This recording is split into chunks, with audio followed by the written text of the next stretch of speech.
দুর্গাপুর হাটে বেড়েছে ধানের সরবরাহ, তবে কিছুদিন কম থাকার পর ফের বাড়তে শুরু করেছে সুগন্ধি ধানের দাম। এ নিয়ে বিস্তারিত জানাতে দুর্গাপুর ধানের হাট থেকে যুক্ত হচ্ছেন সহকর্মী রিফাত আহমেদ রাসেল। রাসেল, সুগন্ধি ধানের দাম মন প্রতি কত টাকা পর্যন্ত পড়ছে, এবং এই যে কিছুদিন ধরে ধানের সরবরাহ কম ছিল তার প্রভাবে দাম বাড়ছে কিনা এবারে?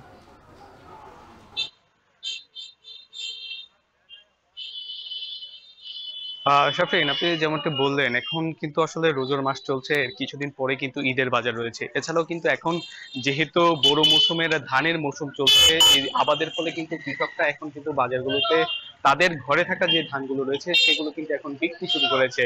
যার ফলে কিন্তু বাজারগুলোতে ইতিমধ্যে ধানের সরবরাহ অনেকটাই বেড়ে গেছে। আমরা ব্যবসায়ীদের সাথে কথা বলেছিলাম, গেল 2 মাস কিন্তু আসলে সুগন্ধি ধানের যে বাজার, সেই সুগন্ধি ধানের বাজার কিন্তু অনেকটাই কম ছিল। যার ফলে কিন্তু এখন বাড়ার ফলে কিন্তু কৃষক যারা রয়েছেন তারা কিন্তু অনেকটাই খুশি হচ্ছেন। বিশেষ করে যদি দামের কথা বলি, এখন কিন্তু বাজারে সুগন্ধি ধান মান প্রতি 1900 টাকা থেকে কিন্তু সর্বোচ্চ 2100-2120 টাকার দরে কিন্তু বিক্রি হচ্ছে, যা গেল কিছুদিন আগেও 1700 থেকে সর্বোচ্চ 1900 টাকা পর্যন্ত ছিল।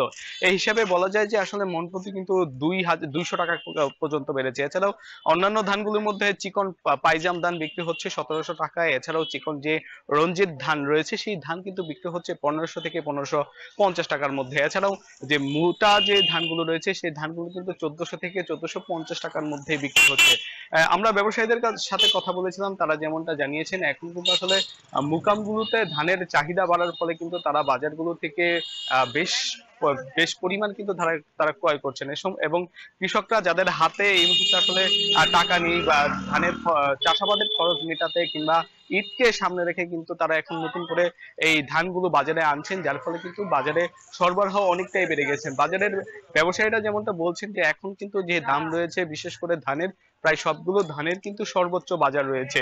তবে সুগন্ধি বাজারের যে এটা যদি আরেকটু দাম বাড়ে, সেক্ষেত্রে কিন্তু কৃষকরা যারা রয়েছেন তাদের উৎপাদন খরচ মিটিয়ে কিন্তু তারা ভালো কিছু টাকা লাভের মুখোমুখি হতে পারবেন। এই ক্ষেত্রে কিন্তু কৃষক ভাইরা কিন্তু জানিয়েছেন যে আসলে মুকামগুলোতে এই ধানের সরবরাহ বাড়াতে এবং একদম ঊর্ধ্বতন প্রশাসনকেও কিন্তু তারা এদিকে একটু নজর দেওয়ার আহ্বান জানিয়েছেন। তো সব মিলিয়ে বলা যায় এই রোজা এবং ঈদকে সামনে রেখে কিন্তু নেত্রকোনার বা এই ধানের হাটে কিন্তু বেচাকেনা অনেকটাই জমে উঠেছে।